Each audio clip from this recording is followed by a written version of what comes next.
नमस्कार जय जगन्नाथ। फाइनाली 6 वर्ष पर मोर आशा आज पूरण है। यही कथा कहबार कारण है मुझे आज गोटे सारू पत्र रेसिपी बनवाक जाऊँगी। सारू पत्र रेसिपी मुझे प्रथम गोवा आसती से मत जड़े आंटी बनई खाया देते मत बहुत भल पसंद आसापर मुझे रेसिपी पचारि बुझी नहीं भाविली मु गोटे दिन बनईबी एमती बनई बनई भावी 6 वर्ष बीतीगला किंतु मुझे बनई पार नी। जो ओडिशा भी रहे जाए जिते घर को देखे पत्र किंतु केबे बनई नी एमती 6 वर्ष बीतीगला। मुझे मार्केट गोटे दिन देखिली पत्र मत मिलला तो फ्रेश नथिला हेले भी मुझे नहीं आसिली।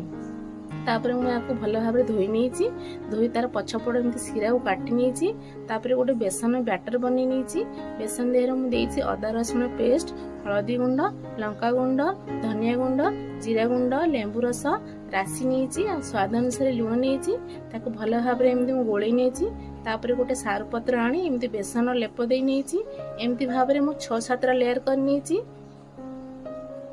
मुझे भल भाव एमती रोल कर नहीं।